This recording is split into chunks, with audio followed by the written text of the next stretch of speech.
Inilalarawan ng Diyos ang isang hayop na may buntot na parang puno ng sedro, mga buto na parang tubo ng tanso, mga bias na parang baras ng bakal. Sinabi niyang kumakain ito ng damo tulad ng baka, pero nangunguna ito sa lahat ng nilikha niya. Hindi ito tula. Ito ay isang partikular na nilalang na inilarawan sa Aklat ni Job, Kabanata 40, sa direktang pag-uusap ng Diyos at isang lalaking nagngangalang Job. At ang salitang magpapaliwanag nito ay hindi pa umiral hanggang 1,842. Ang salitang iyon ay dinosaur. Noon nagdesisyon ng isang British na siyentipiko na si Sir Richard Owen na suriin ang napakalaking mga buto na nahukay sa buong England. Mga buto na mukhang reptilya pero ganap na kaiba sa anumang reptilyang nabubuhay, at pinagsama niya ang dalawang salitang Griego. Deinos, nakakatakot. Sauros, butiki, nakakatakot na butiki. Dinosaur. Bago ang 1,842, walang gumamit ng salitang iyon dahil walang makakagamit nito. Pero totoo na ang mga nilalang bago pa man dumating ang pangalan.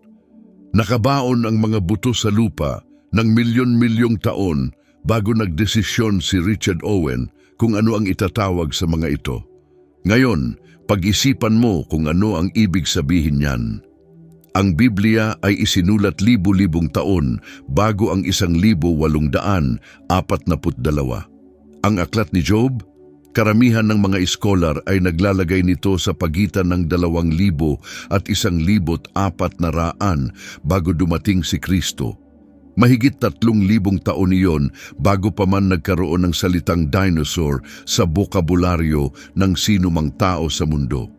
Kaya kapag sinasabi ng mga tao na hindi binabanggit ng Biblia ang mga dinosaur, oo, teknikal na wala ngang salitang iyon doon, pero parang sinasabi mo ring hindi kailanman nag-usap ang mga sinaunang Romano tungkol sa eroplano dahil hindi nila ginamit ang salitang eroplano.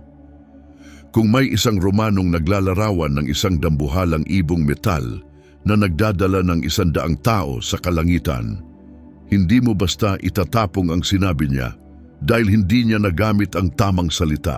Makikilala mo kung ano ang inilalarawan niya. Iyan lang ang hinihingi ko sa iyo. Kalimutan mo ang salita. Basahin mo lang ang paglalarawan at mas malapit ito sa puso mo kaysa sa inaakala mo. Dahil ilang beses ka na bang nakalampas sa isang bagay na halatang halata dahil iba ang hinahanap mo?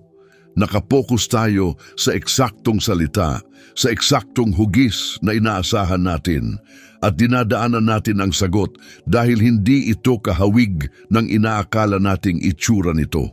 Iyan ang nangyari sa mga dinosaur at sa Biblia.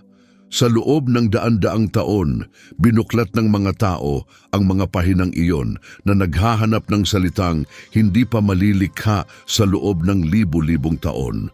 Hindi nila nakita, kaya inakala nilang wala doon, pero nakalagay lang ang paglalarawan doon sa kabuuan ng panahon sa isa sa mga pinakalumang aklat na naisulat. Kaya nasa nito ang Aklat ni Job. At para maintindihan mo kung bakit mahalaga ito, kailangan mong maunawaan kung anong klase ng aklat ang Job dahil walang katulad nito sa buong Biblia. Si Job ay isang lalaking nawalan ng lahat. At hindi ko sinasabi iyan sa paraang karaniwang sinasabi ng mga tao. Lahat sa isang araw lang. Mayroon siyang libu-libong hayop, malaking sambahayan, 10 anak, at siya ang pinakamayamang tao sa buong rehiyon niya. Pagkatapos, sa loob ng halos 1 oras, 4 na mensahero ang dumating sunod-sunod. Ang una ay nagsabing, ninakaw ng mga mandarambong ang mga baka mo at pinatay ang mga alipin mo. Bago pa man niya natapos ang pag-uusap, dumating ang kasunod. Umulan ng apoy mula sa langit at nasunog ang mga tupa mo. Bago pa man natapos ang lalaking iyon, isa pa, ninakaw ng mga mandarambong ang mga kamelyo mo. At pagkatapos, ang huli, ang mga anak mo, lahat ng 10, magkakasama silang kumakain sa bahay ng panganay mong anak na lalaki at dumating ang hangin at gumuho ang gusali. Patay na silang lahat. Ilagay mo ang sarili mo doon sandali. Nakaupo ka sa bahay. 1 oras lang ang nakalipas, nasa iyo ang lahat. Ngayon, wala na ang mga anak mo, wala na ang pera mo, patay na ang mga trabahador mo. At pagkatapos, dahil tila hindi pa sapat iyon, nagsimulang magkasakit ang sarili mong katawan. Masakit na mga sugat sa buong katawan mula ulo hanggang paa. Nakaupo ka sa bunton ng abo, kinakayas ang nana sa balat mo gamit ang basag na piraso ng palayok. At tumingin sa iyo ang asawa mo at sinabi, "Sumpain mo ang Diyos at mamatay ka na." Maaring iyan ang pinakamasakit na linya sa buong Biblia. Nawalan din siya ng parehong mga anak. Sobrang wasak siya, kaya sinasabi niya sa asawa niyang sumuko na lang. Pero hindi sumuko si Job. Nakaupo siya doon sa abo at nang hawakan siya. Pagkatapos dumating ang 3 kaibigan. At noong una nilang pagdating, tama ang ginawa nila. Nakaupo silang kasama ni Job ng tahimik sa loob ng 7 araw. 7 araw na walang imik. Nakaupo lang sila roon kasama niya sa abo at nanahimik sila. Iyan ang pinakamakatulong na bagay na ginawa ng sinuman sa buong aklat ni Job.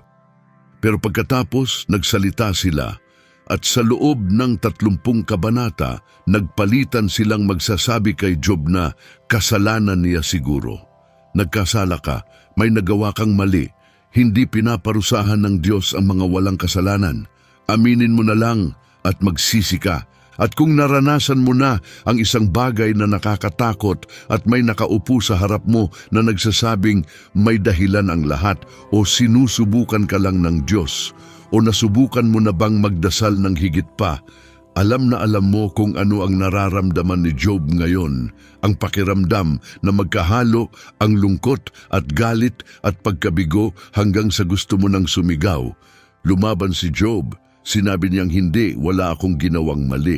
Namuhay ako ng tama at gusto kong ang Diyos mismo ang humarap at sabihin sa akin kung bakit. At ngayon panoorin mo ang mangyayari. Dahil sa kabanata 38, pagkatapos ng 37 kabanata ng pagtatalo at katahimikan mula sa langit, talagang humarap ang Diyos.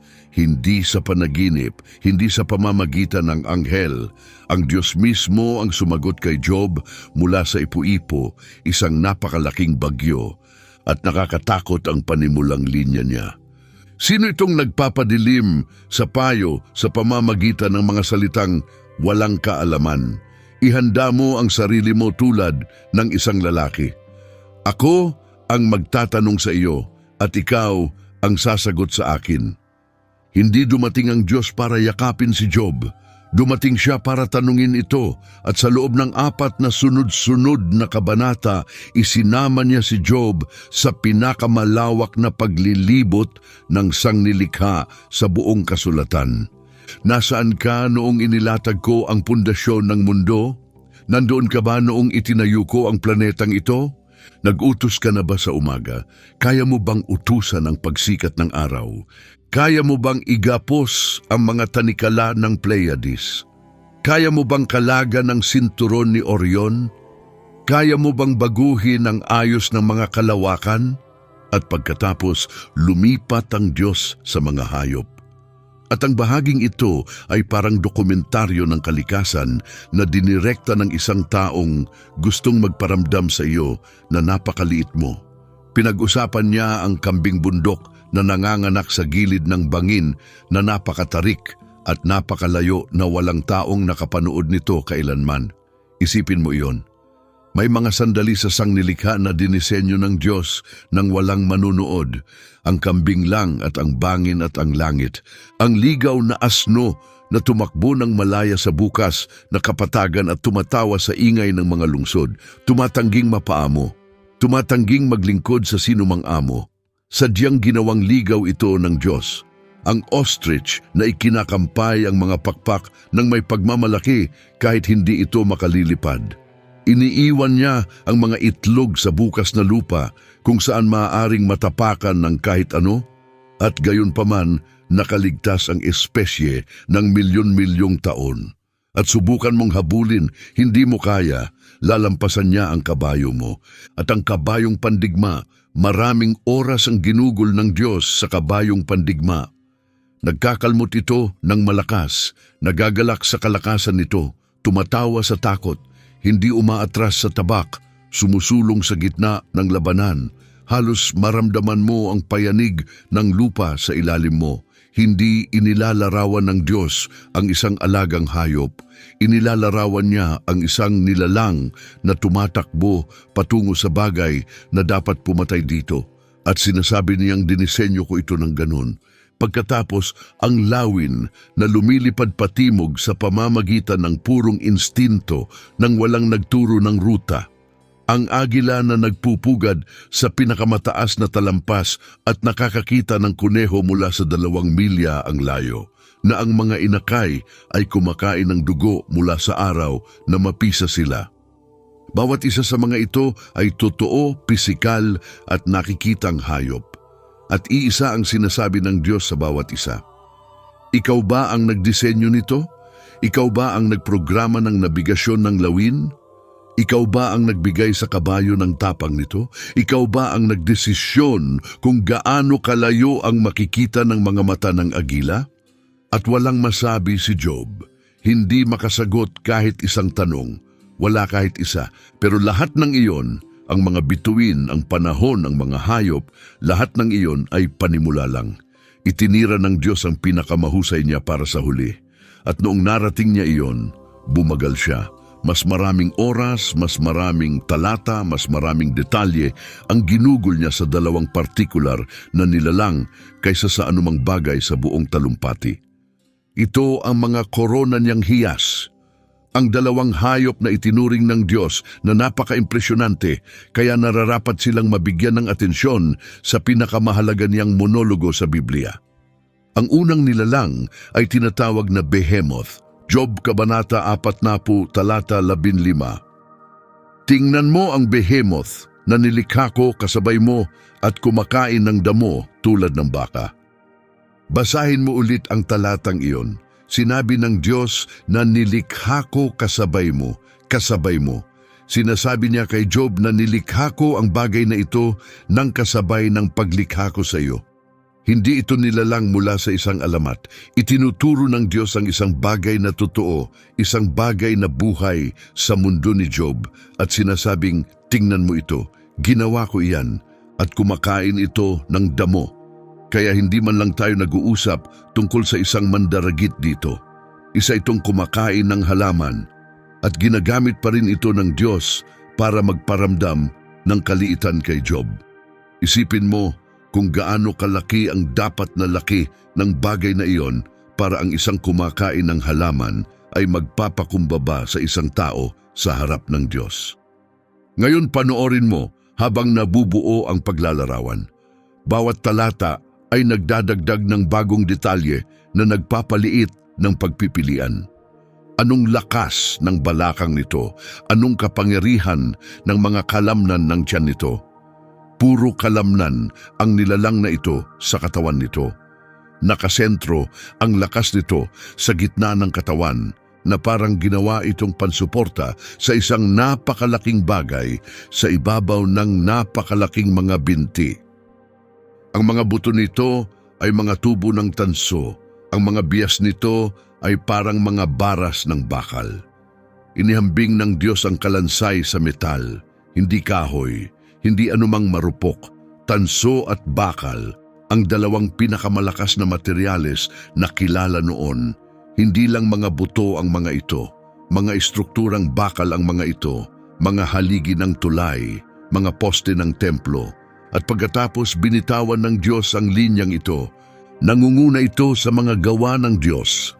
Nangunguna, hindi medyo kahanga-hanga, hindi isa sa mas magaganda kong nilikha.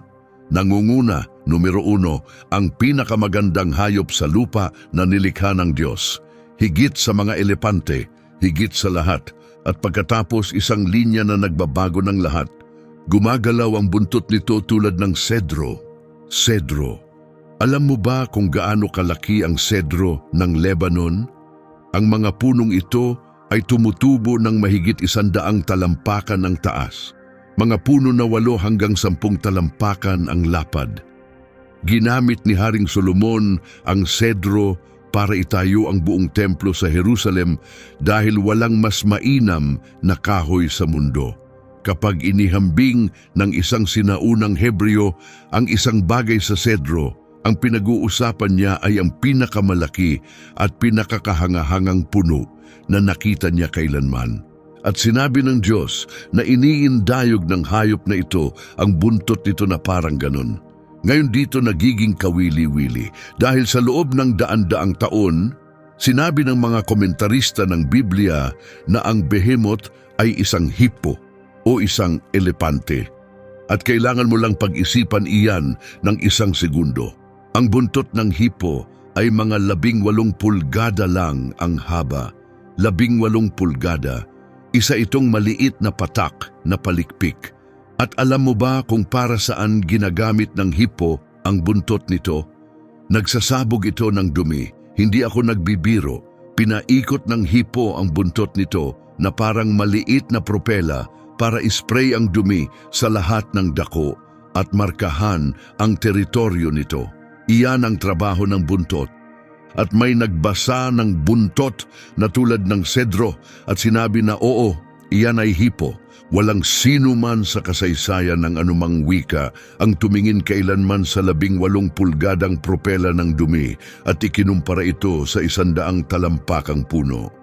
Hindi iyon gumagana. Hindi iyon gumana kailanman, at ang pagpilit na gumana iyon ay nangangahulugang kailangan mong balewalain ang pinaka-partikular na detalyeng ibinigay ng Diyos tungkol sa hayop na ito. Elepante? Medyo mas magandang hula, pero ang buntot ng elepante ay 3, maaaring 4 na talampakan ang haba. Manipis, parang lubid, may maliit na buhok sa dulo. Parang may nagdikit ng piraso ng lumang lubid sa likod ng hayop. Kaya mong balutin ng buong kamay mo at isara ang kamao mo. Hindi mo mababalot ng kamay mo ang sedro. Ang sedro ng Lebanon ay may punong 8 hanggang 10 talampakan ang lapad.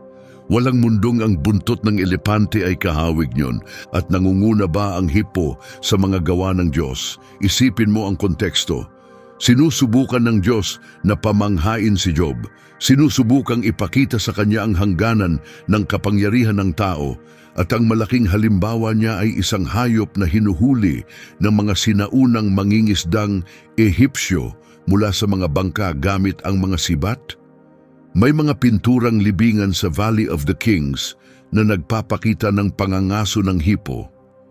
Kung ang behemoth ay hippo, ang ipinagmamalaki ng Diyos ay, tingnan mo ang hayop na pinapatay ng mga kapitbahay mo para sa libangan.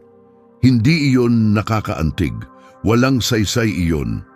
Kaya ano ang may buntot na tulad ng sedro? Isipin mo ito, nakatayo ka sa isang museo ng natural na kasaysayan, pumasok ka sa malaking bulwagan at nandun ito sa itaas mo, isang kalansay ng sauropod, Brachiosaurus, Apatosaurus, Argentinosaurus. Kung nakatayo ka na sa ilalim ng isa sa mga bagay na iyon, alam mo ang pakiramdam. Parang nasisira ang utak mo. Patuloy kang tumitingin pataas at hindi natatapos ang bagay na iyon. Ang leeg ay umuunat sa isang direksyon, ang buntot sa kabilang direksyon, at nakatayo ka sa ilalim ng isang bagay na nagmumukha ang elepante na parang isang pusang bahay. Ito ang pinakamalaking mga hayop sa lupa na nabuhay kailanman. Walang tanong. Mahigit 100 talampakan ang haba, kasing taas ng isang 5 palapag na gusali, at ang mga buntot nila ay napakalaki. Makapal sa base na tulad ng katawan ng puno, pumipayat hanggang 30 o 40 talampakan. Ang base ng buntot ng sauropod ay literal na kasinlapad ng katawan ng sedro. Ang mga buto ng binti nila ay napakadense, Napakalaki na ikinukumpara sila ng mga paleontologo sa mga haligi ng gusali at mga poste ng tulay, mga tubo ng tanso, mga baras ng bakal. Herbivore sila, kumakain ng halaman buong araw. Ang ilan sa kanila ay nangangailangan ng mahigit 1,000 libra ng halaman bawat araw. 1,000 libra araw-araw. At sa lahat ng mga hayop sa lupa na nabuhay kailanman, numero 1, walang duda, ang pinakamalaki, ang pinakaimpresyonante sa estruktura, nangunguna sa mga gawa ng Diyos. Buntot na tulad ng sedro, mga buto na parang tanso, kumakain ng damo, nangunguna. Iyan ay isang sauropod na dinosaur. Bawat detalye ay tugma, walang ibang hayop na malapit. Ngayon talagang huminto ka at pag-isipan mo ang nangyari. Nabasa lang natin ng isang sipi na mahigit 3,000 taon na ang tanda, isinulat bago umiiral ang paleontolohiya, bago may nag-assemble ng kalansay ng dinosaur, bago may nagkaroon ng salita para sa kanilang tinitingnan. At ang paglalarawan, talata sa talata, detalye sa detalye, ay tugma sa isang sauropod. Ang buntot, ang mga buto, ang laki, ang dieta, ang ranggo. Paano na ilalarawan ng isang teksto mula 1,400 bago dumating si Kristo ang isang kategorya ng hayop na hindi pa natin makikilala hanggang sa 1,800? Dalawa lang talaga ang pagpipilian. Maaaring nakakita ang manunulat ng ganito o inilalarawan ng Diyos ang isang bagay na totoo. Alinmang paraan, nasa teksto ang impormasyon. Nakalagay ito doon sa loob ng 3,000 taon. Naghahanap lang tayo ng maling salita at hindi ito nakatago sa isang maliit na talababa na walang nagbabasa. Ito ang huling eksena ng Diyos, ang pinakamakapangyarihang pagtatapos niya, ang sandali sa pinakamahalaga niyang talumpati sa aklat ni Job, kung saan inilabas niya ang pinakaimpresyonante niyang halimbawa ng sangnilikha. At ang halimbawang iyon ay tugma sa isang dinosaur. Alam mo ba kung ano ang ipinapaalala nito sa akin? Ang ginagawa nating lahat kung saan nagdedesisyon tayo kung ano ang sagot bago pa man tumingin sa katibayan, sa mga relasyon, sa trabaho, sa kung paano natin nakikita ang sarili natin. Nagdedesisyon muna tayo at nagtataka kung bakit walang tumutugma. Inilarawan ng Biblia ang isang sauropod 3,000 taon na ang nakalipas. At walang nakakita nito dahil walang umasa na nandoon ito. Minsan, nakatitig na sa iyo ang sagot. Kailangan mo lang huminto sa paghahanap ng maling bagay. Ngayon, isang kamangha-manghang bagay na halos walang nakakaalam. Ang kasaysayan kung paano binigyang kahulugan ng mga tao, ang siping ito ay halos kasinloko ng mismong sipi. Ang mga sinaunang ama ng simbahan tulad ni na Augustine at Origen ay hindi nakakita ng buto ng dinosaur kailanman. Wala silang konsepto ng paleontolohiya, kaya ginawa nila ang tanging bagay na may saysay para sa kanila. Sinabi nilang ang behemoth ay isang metapora, si Satanas, kaguluhan, isang abstraktong kasamaan. Sinabi ng mga medieval na iskolar na elepante o balyena o isang halimaw mula sa aklat ng pahayag.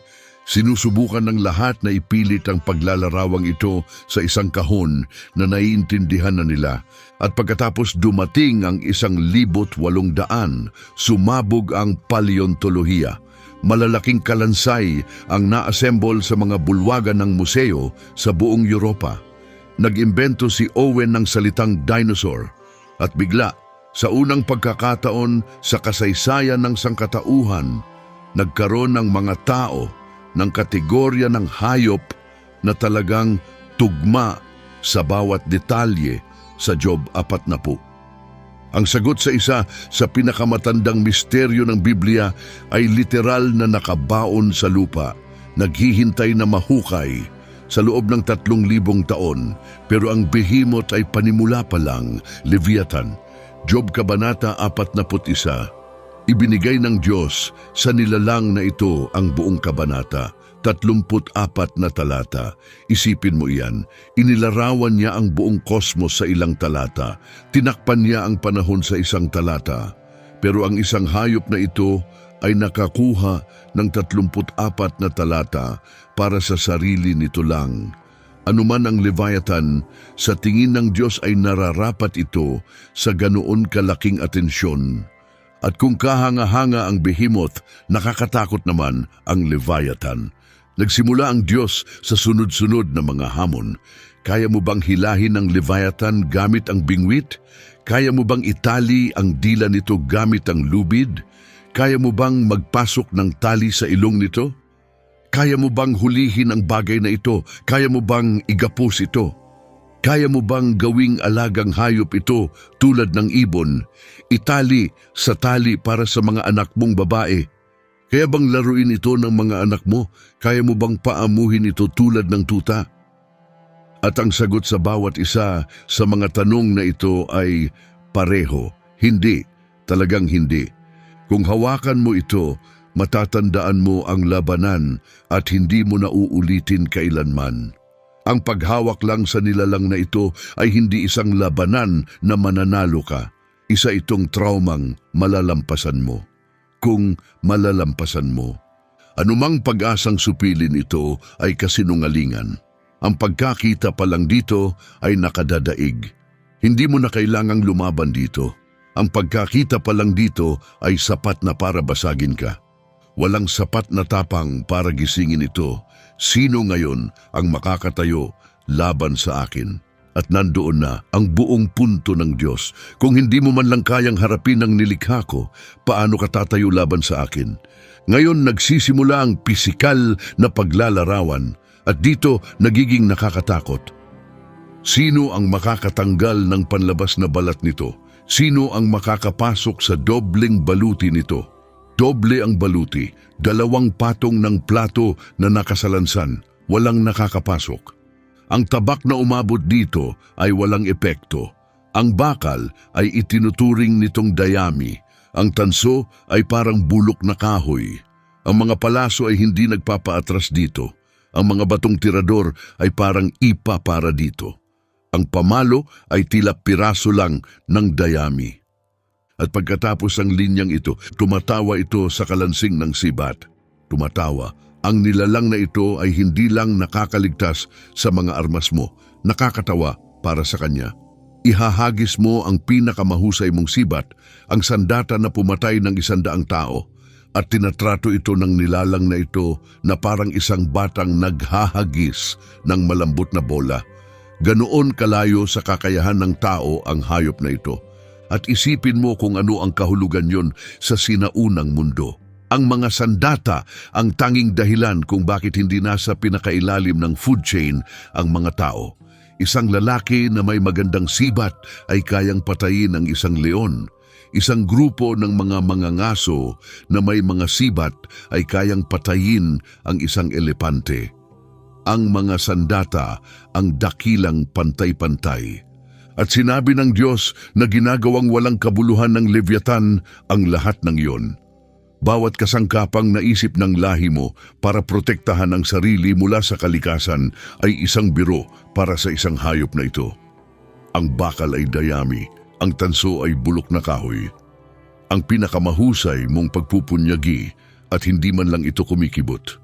Ngayon isipin mo kung ano ang ibig sabihin niyan para sa argumento ng Diyos kay Job. Sinasabi niyang gumawa ako ng isang bagay na napakakapangyarihan na bawat sandata na naisip ng lahi mo ay laruan para dito. At akala mo kaya mo akong hamunin?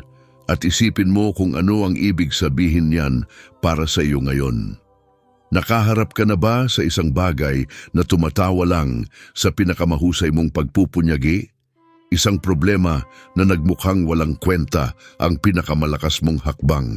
Isang sitwasyon kung saan ibinigay mo ang lahat at hindi man lang ito gumalaw, iyan ang inilalarawan ng Diyos.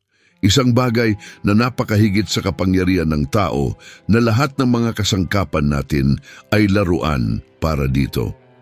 Ang likod nito ay may mga hanay ng kalasag na mahigpit na magkakadikit. Napakalapit na walang hanging makakapasok sa pagitan nila. Pinagsama ng mahigpit sa isa't isa, hindi maaaring paghiwalayin. Magkakabit na mga plato ng baluti na nakahanay sa likod nito, selyadong walang singit ng hangin. Hindi ito balat ng buwaya, ito ay dinisenyo na biolohikal na baluti. At ngayon, narating na natin ang bahagi na nagpapatigil at nagpapabasa ulit ng buong kabanata sa lahat. Ang mga bahin nito ay nagpapakislap ng liwanag. Mga apoy ang dumadaloy mula sa bibig nito, mga tilamsik ng apoy ang lumiliyab.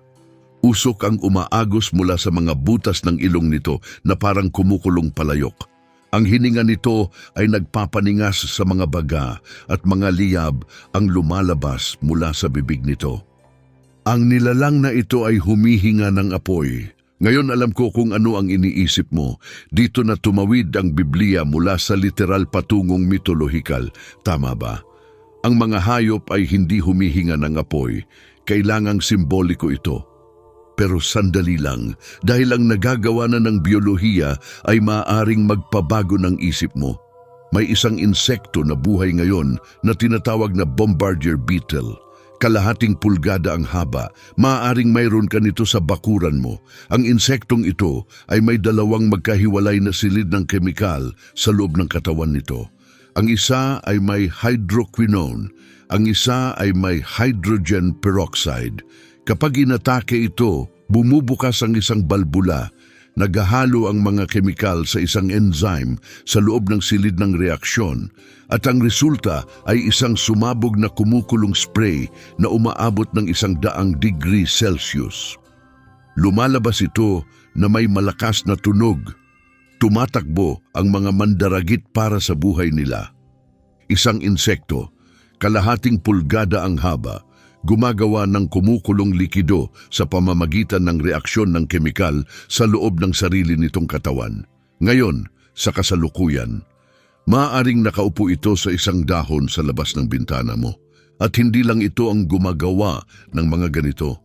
Ang mga electric eel ay gumagawa ng 800 at 60 volts, sapat para mawala ng malay ang isang malaking kabayo. Ginagawa nila ito sa pamamagitan ng libu-libong espesyal na selula na nakapatong-patong na tulad ng mga baterya. Ang spitting cobra ay kayang iputok ang lason ng tumpak sa mga mata ng target mula sa 6 na talampakang layo.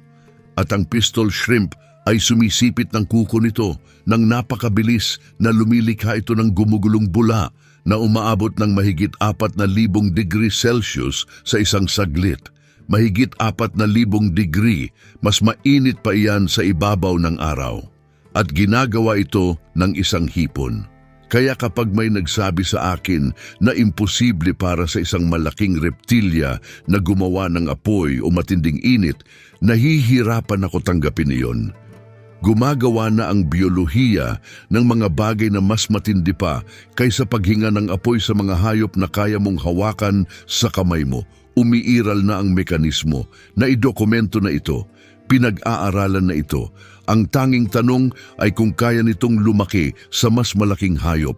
At ilang espesye ng dinosaur tulad ng Parasaurolophus ay may napakalaking guwang na mga palamuti na konektado sa mga komplikadong network ng mga tubo at silid sa loob ng mga bungo nila. Sinasabi ng mga siyentipiko na malamang para sa paggawa ng tunog. Pero may ilang mananaliksik na nagturo na mas komplikado ang anatomiya kaysa kailangan para lang sa ingay. Maaari bang nag-imbak ang mga silid na iyon ng mga kemikal? Maaari bang gumawa sila ng init o nasusunog na gas? Hindi natin mapapatunayan mula sa mga fossil dahil hindi nakakaligtas ang malambot na tissue. Pero nandoon ang arkitektura na kayang sumuporta sa ganitong sistema. Natuklasan na natin ito.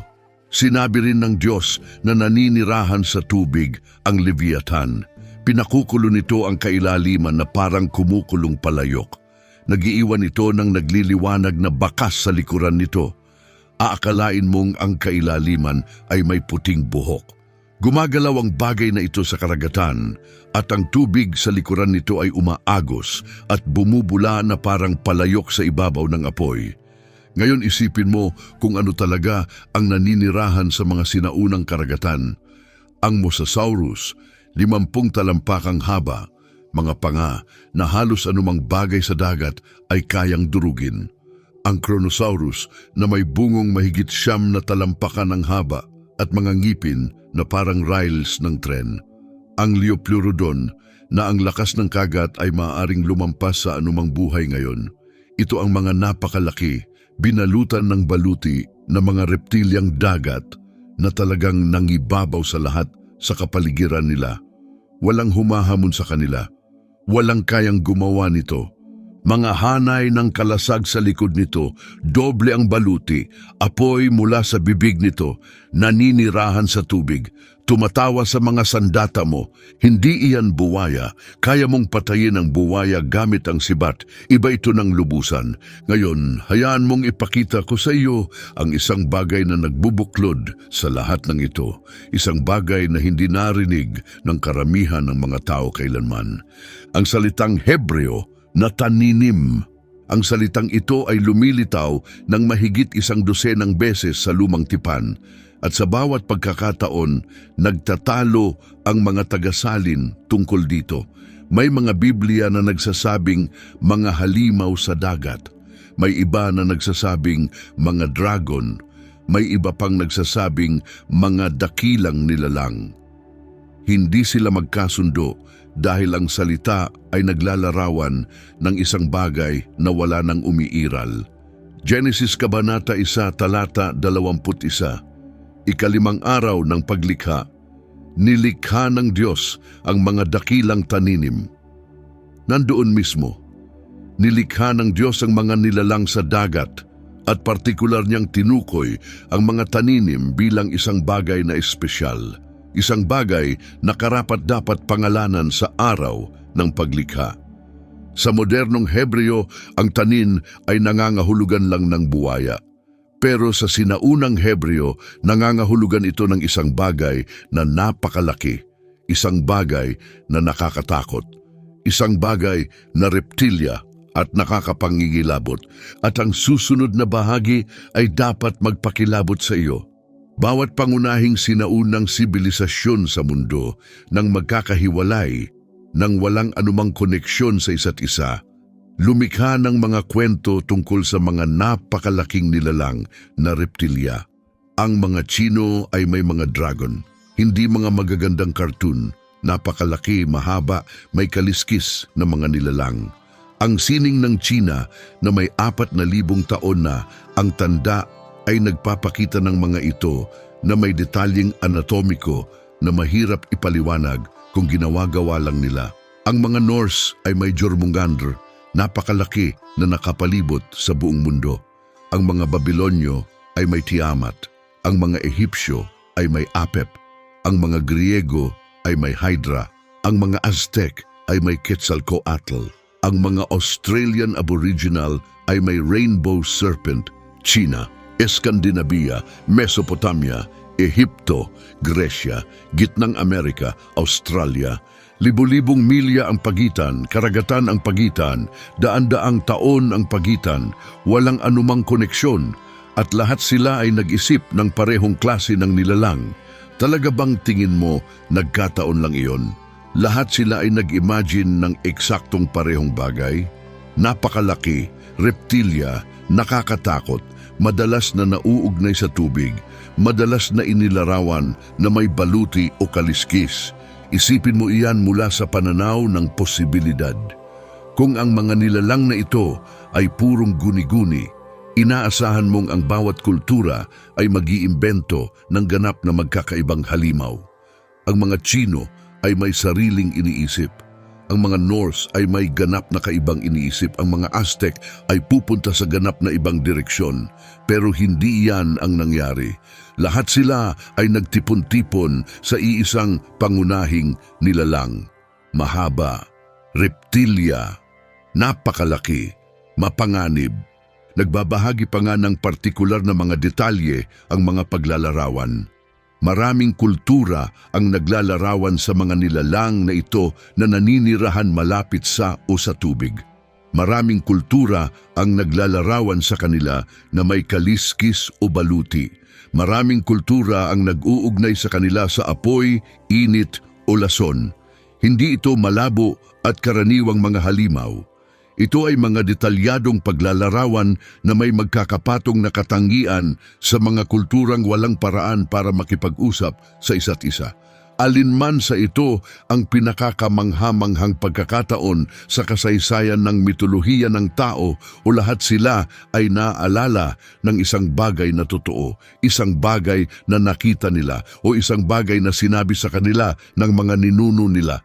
Ngayon isipin mong nabubuhay ka 5,000 taon na ang nakalipas. Walang mga museo, hindi pa naiimbento ang paleontolohiya at walang salitang dinosaur. Pero sinabi sa iyo ng lola mo ang isang kwento na sinabi sa kanya ng lola niya tungkol sa isang bagay na napakalaki na yumanig ang lupa nang naglakad ito. O maaaring hindi ka lang nakarinig ng mga kwento, maaaring ikaw mismo ang nakahanap ng mga buto. Isipin mo ito, naglalakad ka sa gilid ng bangin pagkatapos ng isang malakas na baha, at nakalitaw mula sa nakalantad na bato ang isang bungo na kasinlaki ng kariton, mga ngipin na mas mahaba kaysa kamay mo, mga buto ng binti na mas makapal kaysa buong katawan mo, mga tadyang na magagamit mo para gumawa ng silungan. Wala kang ideya kung ano ang tinitingnan mo. Hindi mo pa narinig ang tungkol sa paglipol. Hindi mo alam na milyon-milyong taon ng kasaysayan ng heolohiya ang nakasiksik sa bato sa harap mo. Ang alam mo lang ay may isang bagay na imposibleng laki na dating namuhay dito.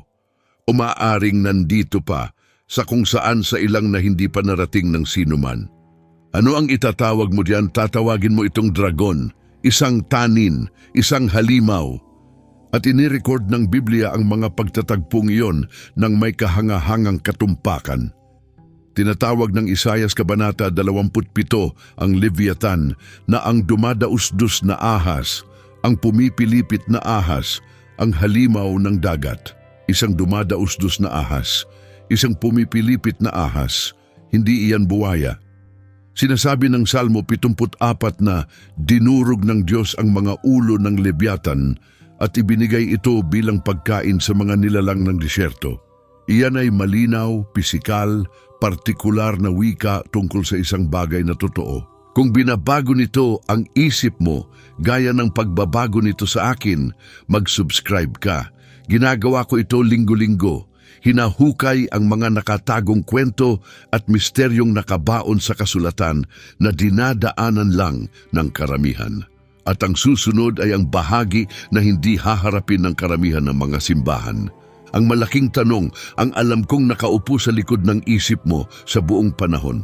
Paano naman ang timeline? Dahil dito nagiging hindi komportable. Sinasabi ng agham na namatay ang mga dinosaur 66 na milyong taon na ang nakalipas. Ang mga tao ay dumating mga 300,000 taon na ang nakalipas. Iyan ay agwat na mahigit 65 milyong taon. Kung wala na ang mga dinosaur ng ganun katagal bago tayo dumating, paano sinasabi ng Diyos kay Job na, "Tingnan mo ang behemoth na nilikha ko kasabay mo"? At naiintindihan ko talaga, pakiramdam na kailangang pumili ka ng panig, agham o Biblia, utak mo o pananampalataya mo. At alam ko na maraming tao ang lubos na naiipit dito, na parang nakatayo sila sa sangang daan at ang isang landas ay nagsasabing paniwalaan ng ebidensya at ang isa ay nagsasabing paniwalaan ng aklat at hindi mo madadaanan ang dalawa. Pero mas maraming pagpipilian kaysa sa inaakala mo. Ang salitang Hebreo para sa araw sa Genesis ay Yom at hindi ito natututuhan ng karamihan. Ang Yom ay hindi lang nangangahulugan ng 24 na oras. Sa Hebreo, maaari itong mga hulugan ng isang panahon, isang yugto, isang kapanahunan. Ginagamit ito sa ganitong paraan sa ibang bahagi ng Biblia. Kung ang bawat araw ng paglikha ay kumakatawan sa isang napakahabang panahon, ang pagkakasunod-sunod sa Genesis ay talagang magkatugma sa tala ng agham. Liwanag muna, pagkatapos atmosfera, pagkatapos lupa at halaman, pagkatapos mga nilalang sa dagat at mga ibon, pagkatapos mga hayop sa lupa, pagkatapos mga tao.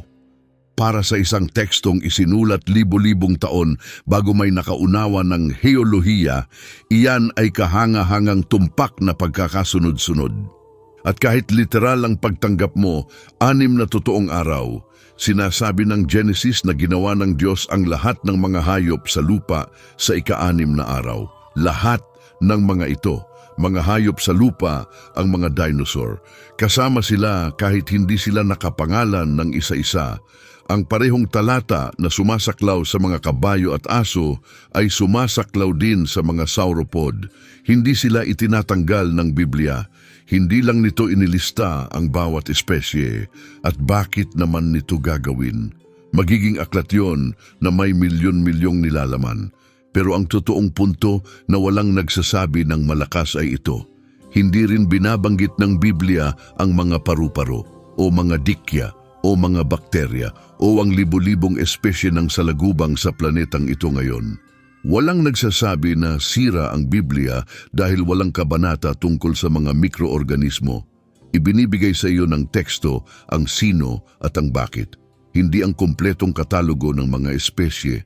Pero kapag nakazoom in ito sa isang partikular na nilalang, kapag ang Diyos mismo ang naglaan ng oras para ilarawan ng detalyado ang isang partikular na hayop, ang paglalarawang iyon ay mas tugma sa isang bagay mula sa tala ng fossil kaysa sa anumang buhay ngayon. Sa nag-iisang pagkakataon na nagiging partikular ang Biblia tungkol sa isang napakalaking nilalang, tumpak ang paglalarawan nito ng isang bagay na hindi pa natin matutuklasan sa loob ng 3,000 taon pa. Hindi iyan nagkataon. Ngayon hayaan mong dalhin ito sa kung nasaan ka ngayon. Dahil kung mananatili lang ito bilang isang kagiliw-giliw na katotohanan sa isip mo, nasayang ang oras mo. Bawat isa sa atin ay may sariling bersyon ng tanong ni Job. Maaring hindi ka nakaupo sa abo, pero naranasan mo na ang mga lugar kung saan walang saysay ang lahat.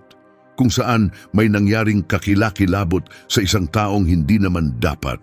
Kung saan tumingin ka sa mundo at naisip mo, kung totoo ang Diyos, bakit nangyayari ito?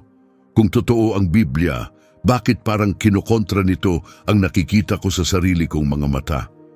Ang agwat na iyon sa pagitan ng pinaniniwalaan mo at ng nararanasan mo ay isa sa pinakamasakit na nararamdaman ng isang tao.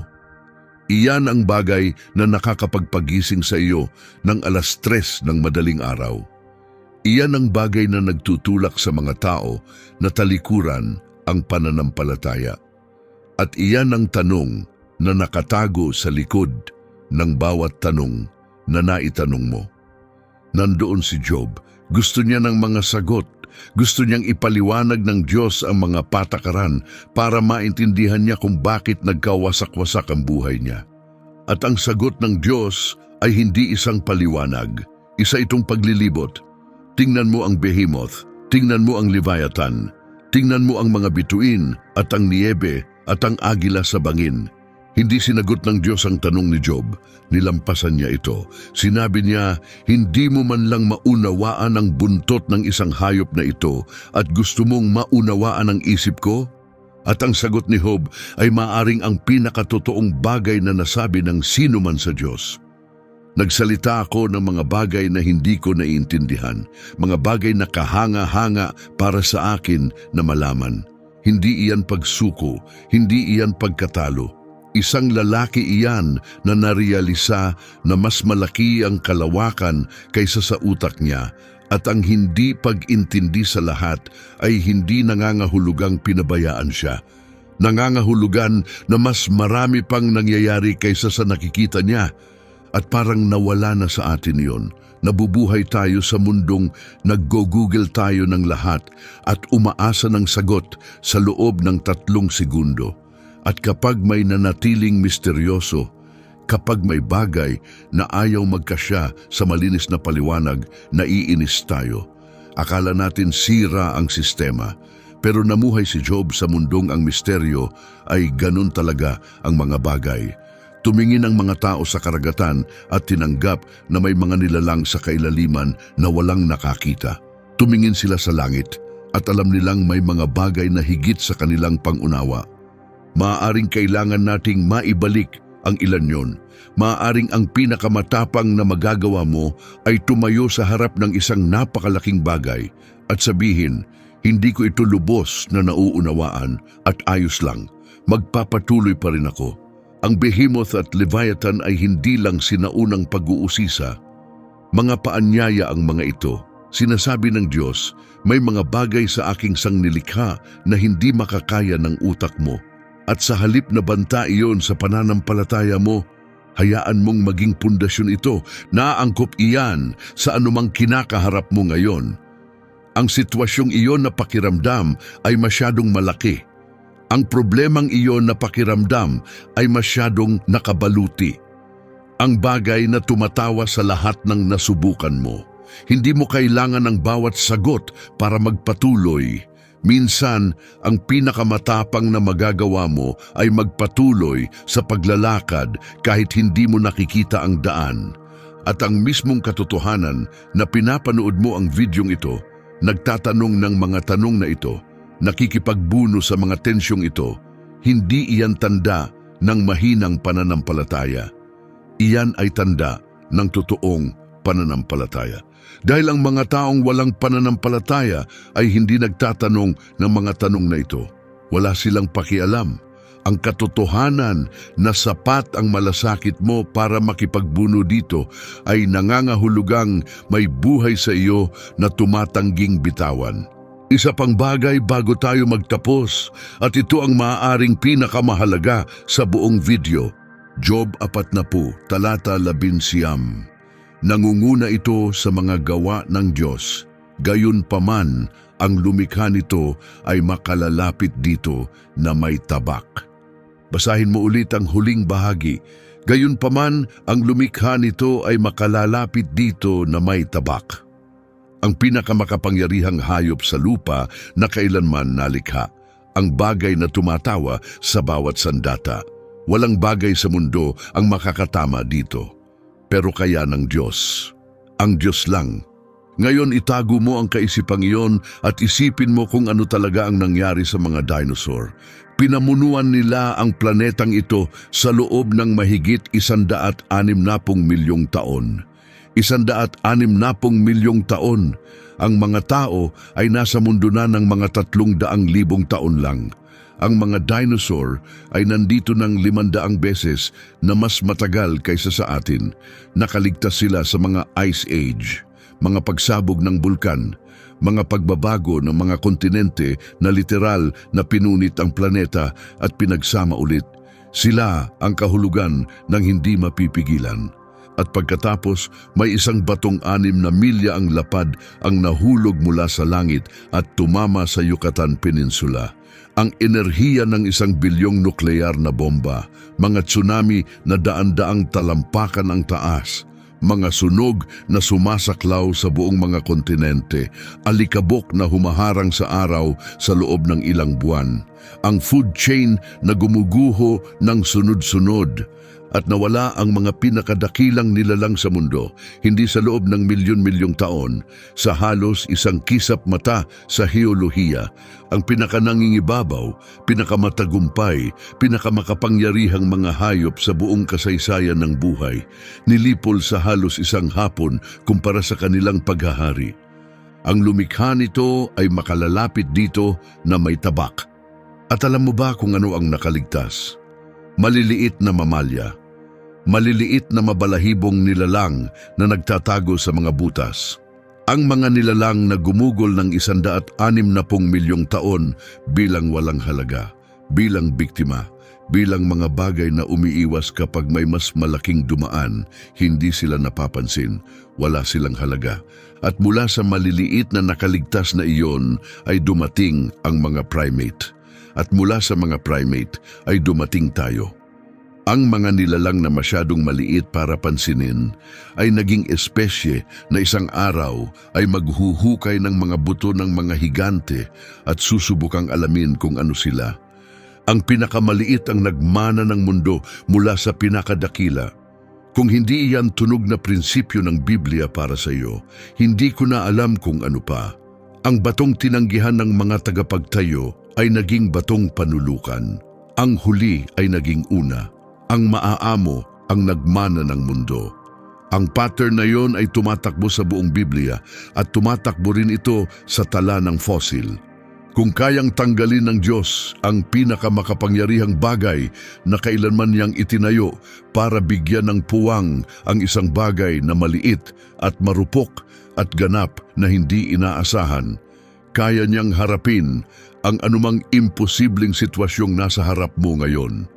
Ang bagay na pakiramdam ay hindi mapipigilan. Ang problemang tumatawa sa lahat ng inihagis mo. Kung kaya ng Diyos na lapitan ang behemoth na may tabak, kayang lapitan ng Diyos ang sitwasyon mo rin. Hindi lang iyan isang talata tungkol sa isang sinaunang hayop. Iyan ay isang talata tungkol sa hugis ng kasaysayan at isang talata tungkol sa hugis ng buhay mo. Hindi kailanman nawala ang sagot. Naghahanap lang tayo ng maling salita. Naghahanap ng dinosaur sa isang tekstong isinulat 3,000 taon bago pa man umiral ang salitang iyon. At noong hindi natin nakita, inakala nating wala doon. Pero nandoon na ito palagi, isang paglalarawan na napakatingkad, napakatumpak, napakakaiba sa anumang buhay ngayon, na sa loob ng daan-daang taon ay hindi natin nakita kung ano talaga ito. Buntot na tulad ng sedro, mga buto na parang tanso, mga hanay ng kalasag, mga liyab mula sa bibig nito, ang pinakadakilang nilalang na kailanman nilikha ng Diyos. Ang mga dinosaur ay nandun sa pahina. Kailangan lang nating matutunan kung paano magbasa. Kung binago nito ang pagtingin mo sa Biblia, mag-subscribe sa channel. Hinahukay ko ang mga kwentong tulad nito linggo-linggo at bahagya pa lang tayong nakakahukay sa ibabaw. I-click ang video sa screen ngayon. Magkikita tayo sa susunod.